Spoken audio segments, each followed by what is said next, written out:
knocked out. So I'm looking in the cabinet for the toilet paper. So when I open the cabinet, I see Sweet Pea. Not Bed Bath and Beyond Sweet. I said, this old shit. Well, excuse me, ladies, if y'all like it, but I don't. It's just terrible to me. But anywho, I was like, what?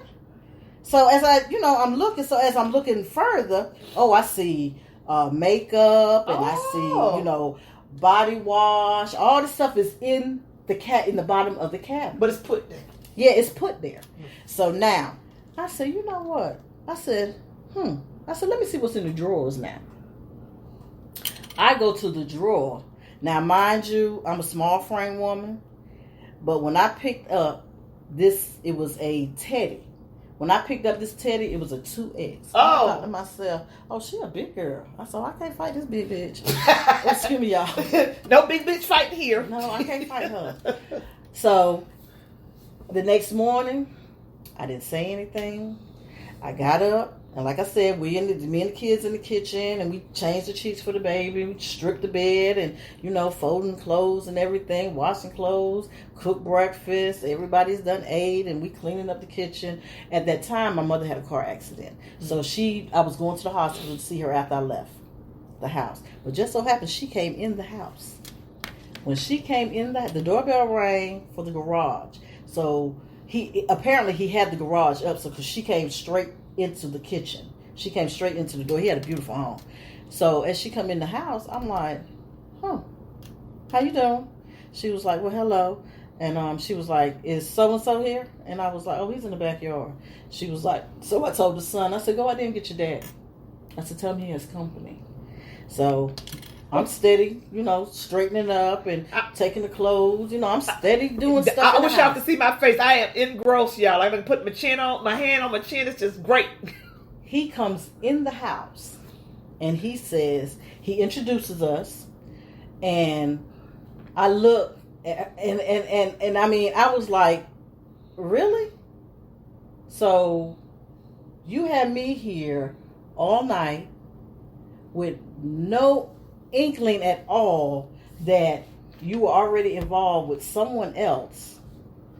Now, mind you, we dated for a year, over a year. Oh my goodness. That's why he had to call me. But when we broke up, just like I said, I had put all the stuff away for the Christmas stuff. So yeah, and me and the kids had started decorating the house because it was during the holidays. Chris, wow, man. So I told him, I thought to myself, I'm finna get this mug right here. I know that's right. I'm finna get him. So I said, it was nice meeting you. I said, look, baby girl had an accident on her bed. I said, we stripped the sheets. I said, I took some cleaner and I scrubbed the mattress a little bit. I said, put some baby powder on there, and we letting it air out. I said, her sheets are in the washing machine. I said, but I already took a load of clothes out of the washing machine and put them in the dryer. The clothes that I put in the dryer, I just threw them on your bed. I said, so you're going to have to go ahead and put the sheets and stuff back on the bed. So you kept your demeanor just like that? Yes, I did. I promise you. And she stood there and she just looked at me. And I said, the kitchen's cleaned up. I said, everybody ate. The kids are dressed and everything. I said, so I'm going to make my way to the hospital to go visit my mother.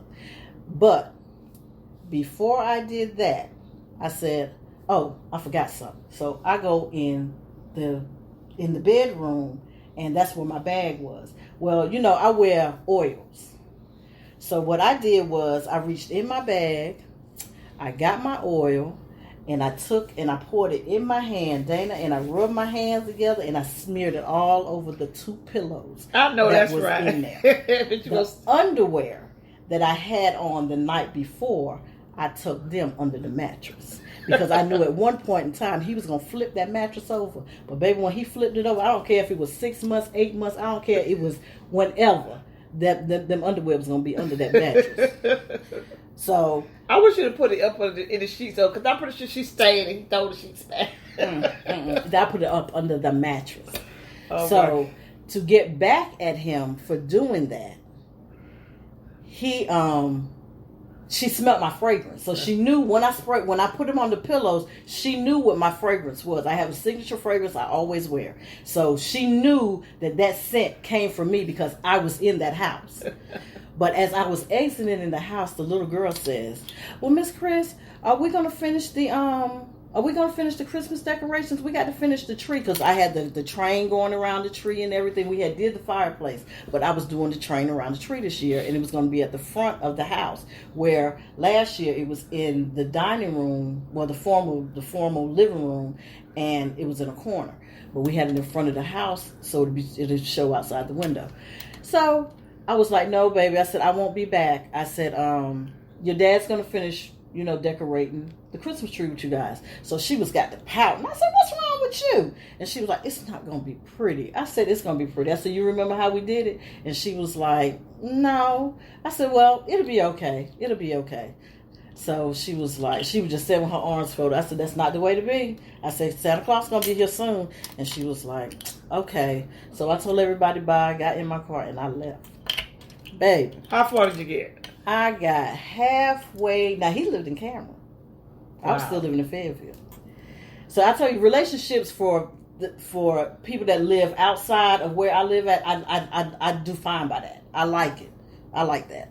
So maybe he married this chick. Oh, you're not marrying. He wound up marrying her. She crazy. He wound up marrying her. So I moved. Found a whole other woman in his house, and she still ended up marrying him. Yeah, she wound up marrying. I wound up moving into this house. Now, he did yard work on the side. So I knew that if I wanted a good deal on some yard work, that I could call him. And I did. But it was only to get his ass back, Dana. It was only to get him back.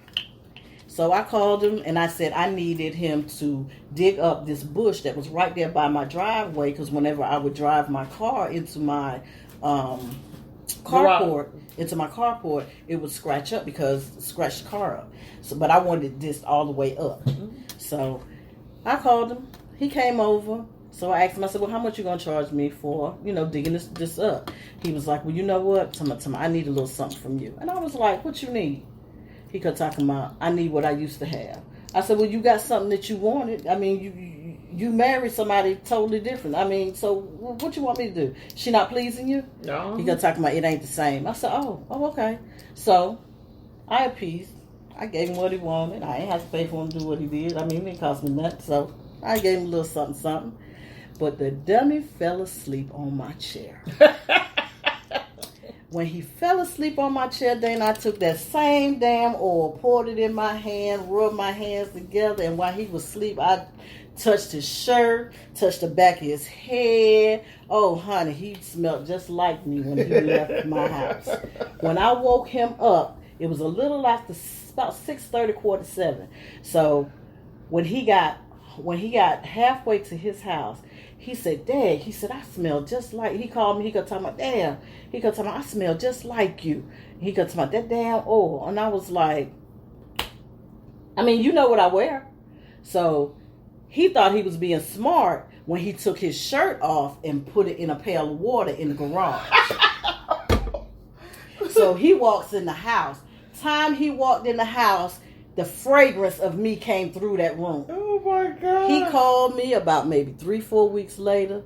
He said, "I just want to let you know that I had the biggest argument with my wife about you." I said, "You know what? That's what your ass get." Yeah. That's exactly what you get. I said, I set you up all the way around for that one. And he deserved that one. Yeah, he deserved that one. All right, we getting ready to wrap it up a little bit. Do you have any closing remarks you want to give us? Anything that you want to just put out there? Because we're going to wrap up the podcast, and I want everybody to know. I'm bringing her back, y'all. Don't get it twisted. She got plenty more for us. Oh, yeah. I most definitely got plenty for you. Plenty for us. But right now, we're going to wrap it up. We have come to the end, so see if she got a little words of wisdom. My words to you guys out there are, look, be careful. Be careful of the decisions that you make for yourself, even though it may look good and it's shiny and it's pretty, honey. Ooh. There's a lot of things that make it so dull when they bring you into the realm of it. It can get ugly. It shines on the outside, But when they bring you into the realm of it, it can get so dull and ugly. I know that's right. Peanut said the best thing to us there. What you said about the grass, Peanut? You said it's not always green on the Oh yeah, the grass is not always green on the other side. Because It might sometimes be. that grass is painted. Oh, yes. yes, yes, Amen. yes. Amen to that. Thank you, my PA. Bye. All right, Enjoy. everybody. So this is my podcast. My name is Dana Leggett, and this is my wonderful co-host tonight. Her name is Lucretia White. So y'all have a good night. Good night.